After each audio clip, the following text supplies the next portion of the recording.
हाँ, नमस्कार। आप सभी का स्वागत है गुरु तुझे सलाम। इसमें शिक्षकों का हमको आहा मोमेंट है वो हम बताएंगे सभी शिक्षक एक एक करके अपना। तो ये संकुल स्तर पे है और इसमें जो जुड़े हुए सभी शिक्षकों का स्वागत है। तो मैं प्रमोद पांडे सर से अनुरोध करती हूँ कि वो बोलें कि जो शिक्षक जुड़े हैं उनमें से किनको अपना आहा मोमेंट बताना है। लेते जाएंगे कोई भी हो, सभी को अपना अपना जो है कल जैसे किए थे उसी स्थिति में हमको आज करना है। चूंकि अलग अलग डेट वाइज दिया गया है, टीचर्स के लिए अलग है, स्टूडेंट के लिए अलग है और आपके पालक के लिए अलग है। तो मैं शुरुआत करना चाहूंगा सोनी मैडम जी से। सोनी मैडम जी, हेलो। हाँ, स्वागत है आपका इस मंच, इस ग्रुप पर। सभी शिक्षकों को मेरा नमस्कार। मैं अपना आहा मोमेंट आप लोगों के सामने शेयर करना चाह रही थी, जिसमें जब मैं क्लास 11th में थी और मैं महारानी स्कूल में पढ़ती थी और वहाँ पर जो मेरे सांस्कृतिक प्रभारी टीचर थी वो भी भट्टाचार्य मैडम थी। और जब हम लोगों को जाना था वहाँ सांस्कृतिक कार्यक्रम के लिए पुलिस ग्राउंड समारोह में 15 अगस्त या 26 जनवरी में, और उसी समय मेरा एक नया सब्जेक्ट चालू हुआ था विज्ञान का, और मैं काफ़ी डरी हुई थी कि कैसे कर पाऊँगी, इतने सारा प्रैक्टिकल्स है। इस बीच में मैडम ने जब कहा तो उनको मैंने मना किया और नहीं, मैं नहीं कर पाऊँगी, प्रैक्टिकल्स भी जाएंगे करके। तो उस समय मैडम ने मुझे बहुत ही अच्छी तरीके से समझाया और बताया कि हमारे पढ़ाई के साथ साथ जो सांस्कृतिक गतिविधियां हैं, खेलकूद है, वो होना भी बहुत अनिवार्य है। अगर वो हमारे जीवन पे नहीं रहेगा तो हम अकेले पढ़ाई में ही कंसंट्रेट नहीं कर पाएंगे। और उनकी बातों को मैंने माना और उसके बाद मैंने उस कंपटीशन में भाग भी लिया, और भाग लेने के बाद मैंने इस चीज़ का अनुभव किया कि ये अलग से जो हमारी शैक्षिक गतिविधि है उसको करने से हमारी शैक्षिक गतिविधियों में भी रुचि जो है वो बढ़ती है और ज़्यादा हम उत्साहवर्धन के साथ में ज़्यादा अच्छे से हम जो है पढ़ाई कर पाते हैं। तो मैं आज पी भट्टाचार्य मैडम का बहुत आभार व्यक्त करती हूँ कि उन्होंने मुझे ये शिक्षा दी और उनकी वजह से आज मैं यहाँ पे पहुँची हूँ कि मुझे शैक्षिक के साथ साथ शैक्षिक गतिविधियों का भी आनंद मिल रहा है और मैं अपने बच्चों को दे पा रही हूँ। तो मेरे लिए बहुत बड़ा आहा मोमेंट है ये। Thank you. धन्यवाद मैडम। अब मैं मिंज सर को बोलती हूँ कि वो अपना आहा मोमेंट है वो शेयर करें। मिंज सर जी। धन्यवाद मैडम। हाँ, धन्यवाद। मैं संक्षिप्त में मैं बताऊंगा। मैं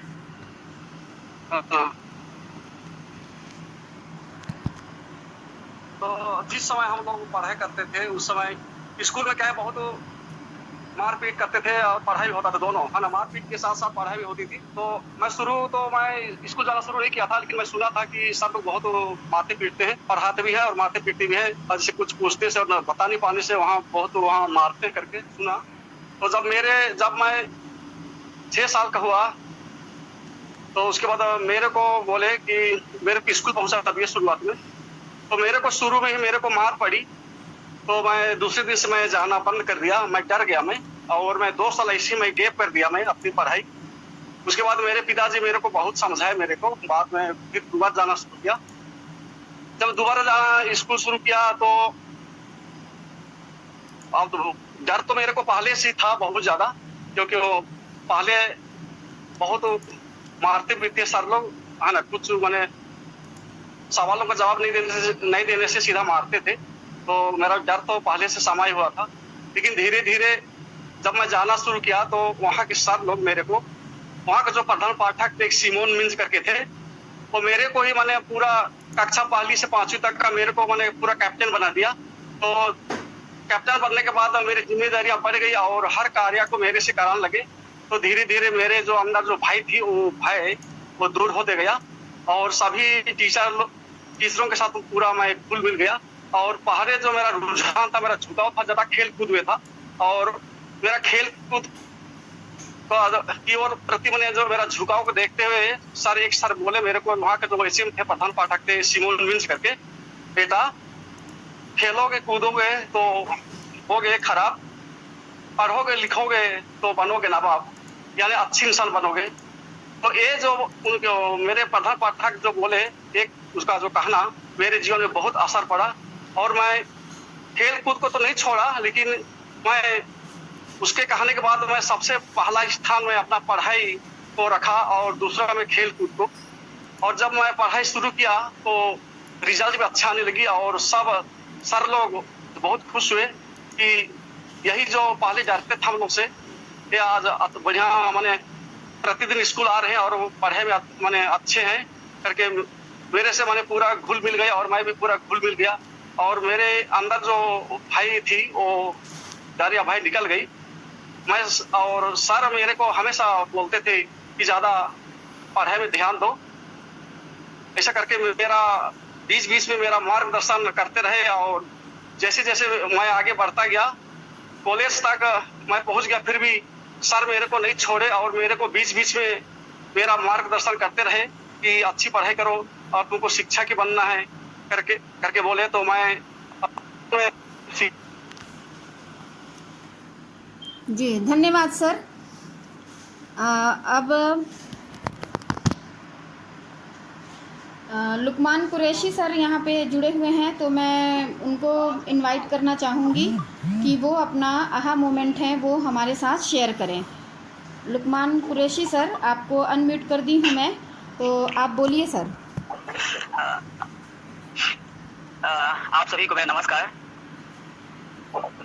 और मैं कल अपनी बातें शेयर किया था और आज मैं फिर वही बातें को बोलना चाहता हूँ, शेयर करना चाहता हूँ। अहम मोमेंट, और सबके जीवन में ऐसा समय आता है जो एक विशेष होता है जो इंसान को एक लक्ष्य को ले जाता है। तो मैं कक्षा पहली से लेकर चौथी तक सामान्य जैसे स्कूल होता है, जैसे टीचर होते हैं, वैसी था।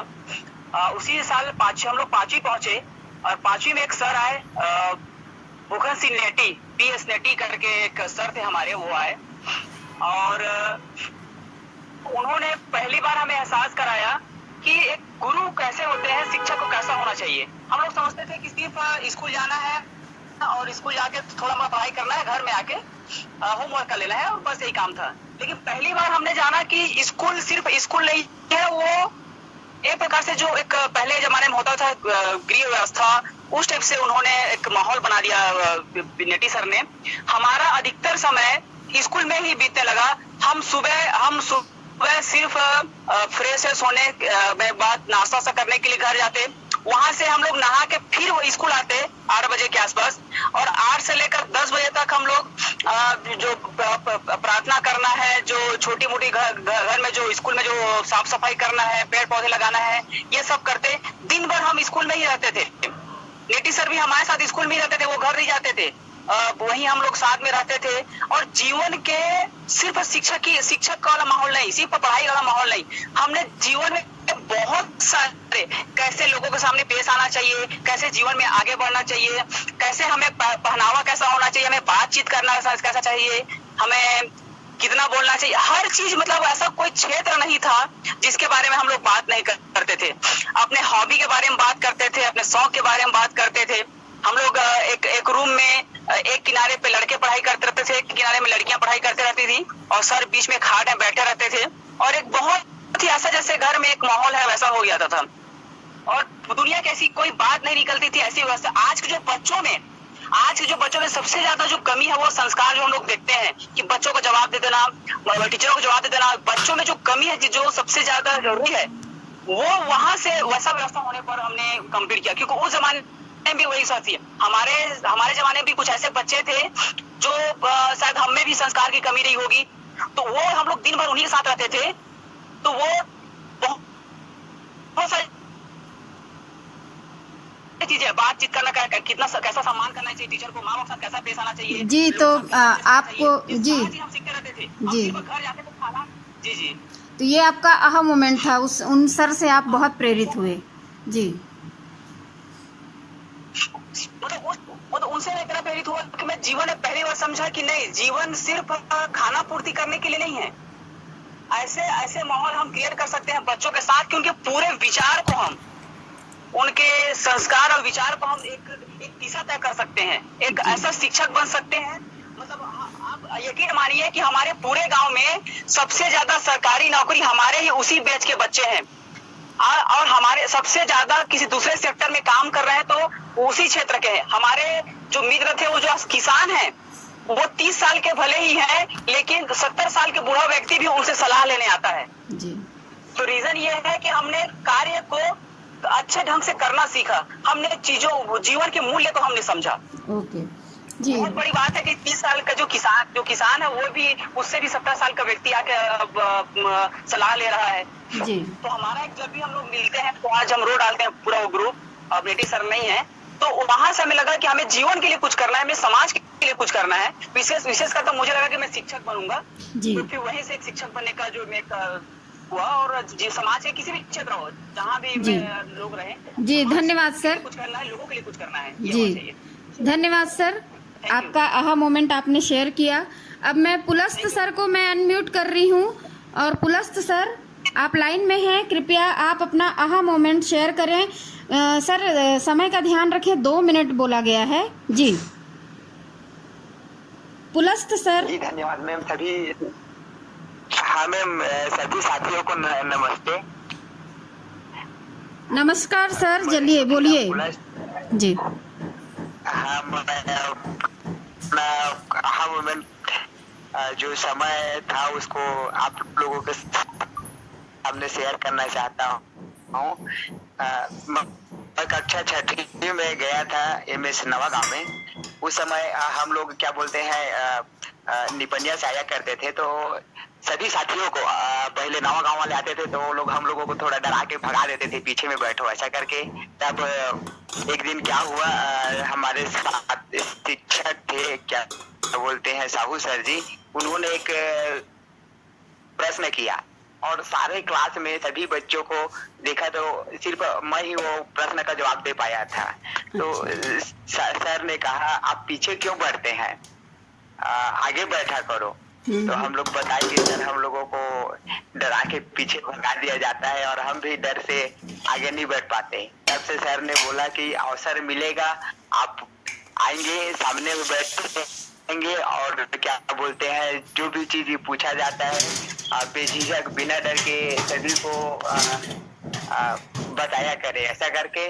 तो वही मेरा अच्छा मोमेंट था और उसी दिन से मतलब सर से प्रश्न करना और अपना जो क्या बोलते हैं उत्तर बताना और साथियों से शेयर करना, आगे में आना, ये सामने आने लगा जी। बस इतना ही जी। तो ये आपका आहा मोमेंट था जो आपने शेयर किया, बहुत बहुत धन्यवाद सर, पुलस्त सर।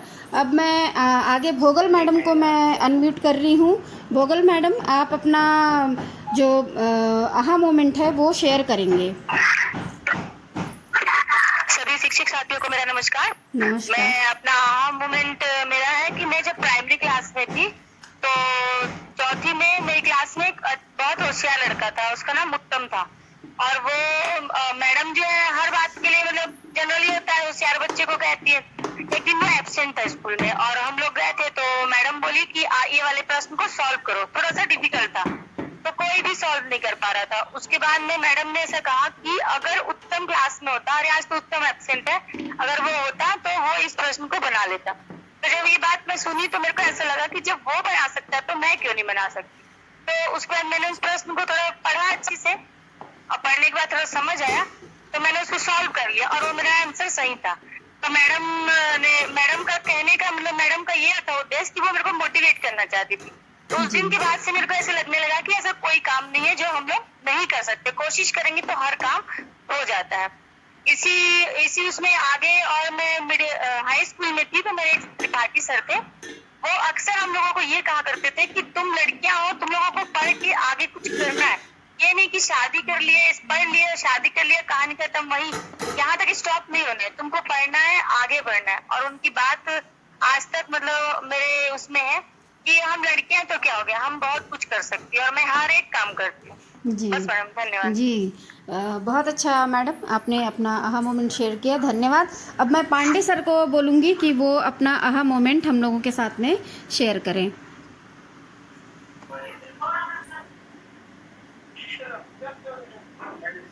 हाँ पांडे सर।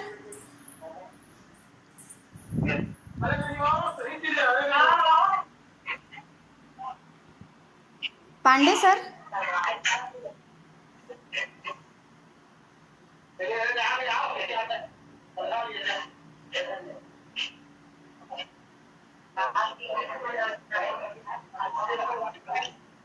चलिए केसर सर हमारे साथ जुड़ गए हैं। नमस्कार सर। केसर सर। नमस्कार। हाँ सर, आप अपना आहा मोमेंट शेयर करेंगे और थोड़ा जल्दी सर, 2 मिनट का बोला गया है, तो करिए प्लीज़। हाँ, जी। ये मेरा पहले फर्स्ट अपॉइंटमेंट का था। जब मैं फर्स्ट अपॉइंटमेंट में जब दघोरी गया, प्राथमिक शाला दघोरी उत्तर बिल्हा दक्षिण बिल्हा में पड़ता है। सर थोड़ा सा तेज बोले, ऊंचा आवाज में बोले सर। हाँ। जी हाँ, जी बोलिए। ठीक है, अब आ रहा है ठीक? हाँ हाँ ठीक है, हेलो? ठीक है। जी जी। हाँ, तो जब मेरे पहले अपॉइंटमेंट हुआ था दघोरी बिल्हा क्षेत्र में, तो वहाँ पर एक नियम था कि जो प्रार्थना में आएगा सही समय में तो पहले दिन माफ, दूसरा दिन 5 मिनट का उनको दिया जाएगा छूट, तीसरे दिन अगर लेट हुए तो उनका आर्थिक दंड चालू हो जाता था। जी।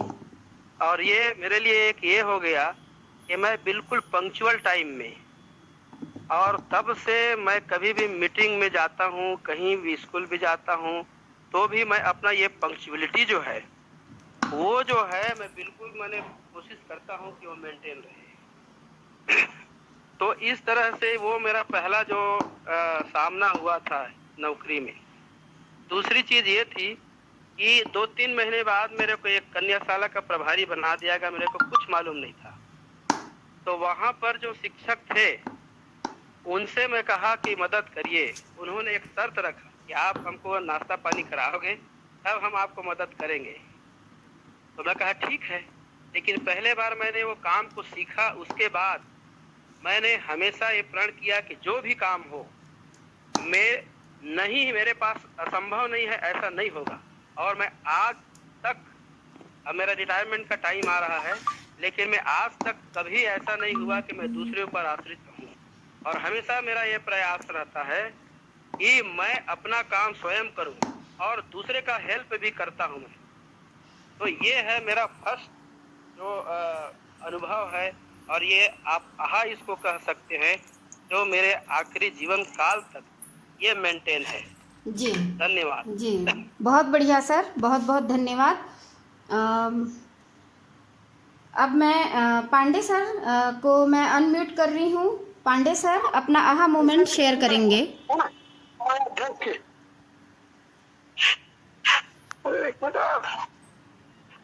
हेलो। हाँ हाँ बोलिए सर। हाँ 1 मिनट मैम ना, थोड़ा सा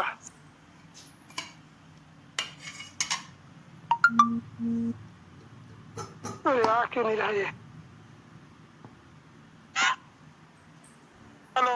हाँ हाँ बोलिए। हाँ बोलिए ना सर।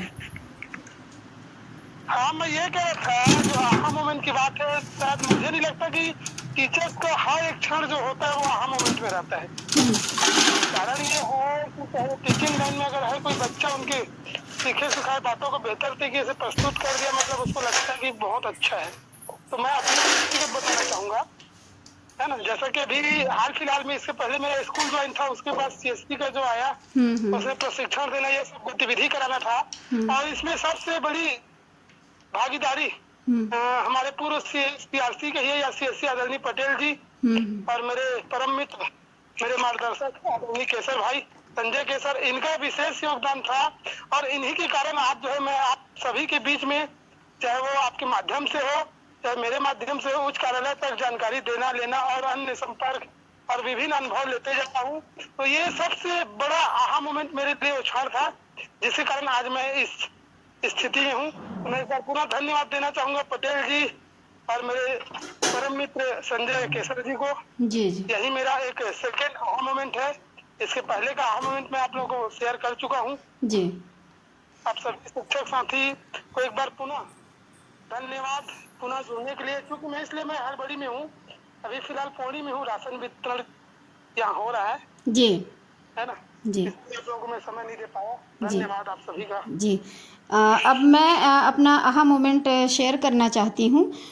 हम लोगों की प्रारंभिक शिक्षा है वो आदिम जाति कल्याण विभाग बगीचा के स्कूल में हुआ, तो बहुत इंटीरियर था वो उस समय पे। फिर हम लोग उच्च शिक्षा के लिए, मतलब उच्च शिक्षा कहने का अर्थ हाई स्कूल हायर सेकेंडरी के लिए जब बिलासपुर में आए, तो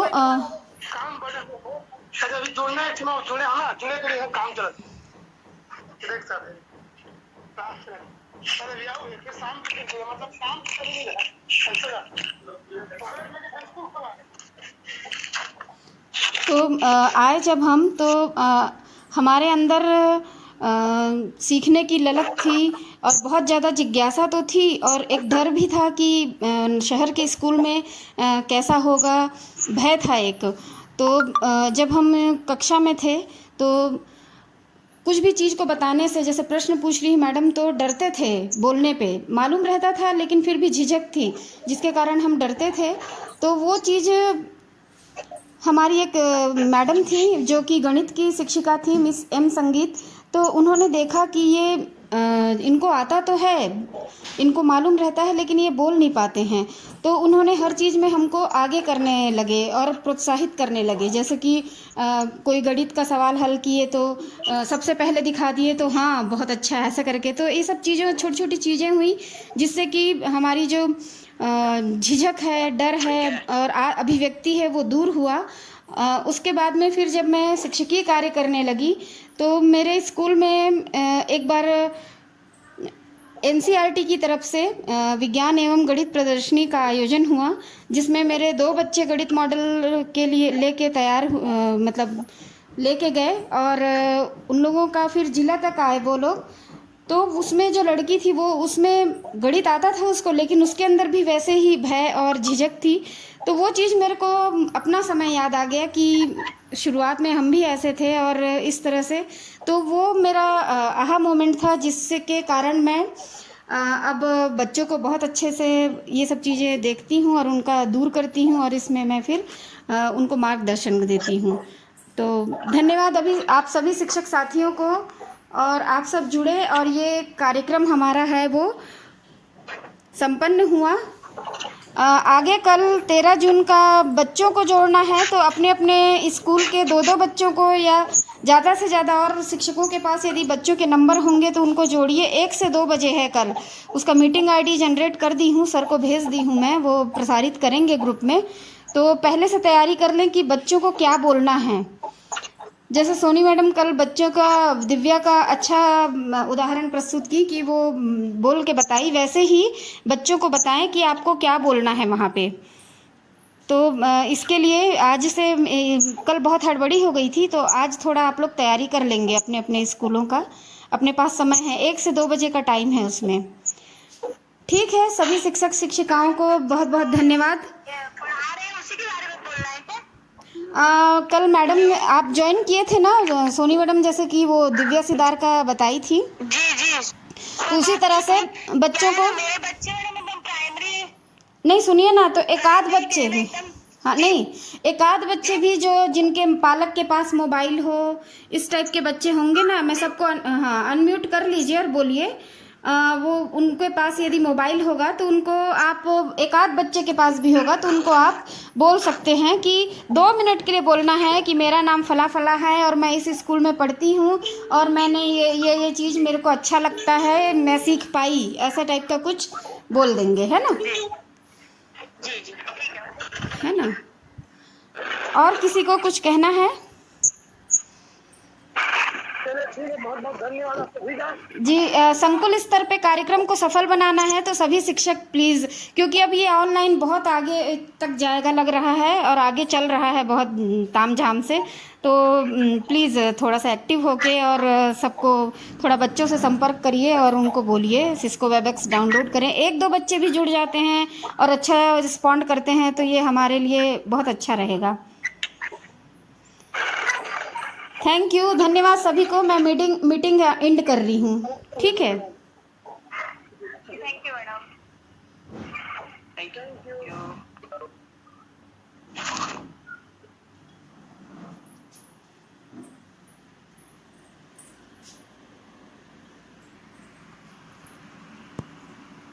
इसमें नेट कैसे नहीं चल रहा है माँ? ये तो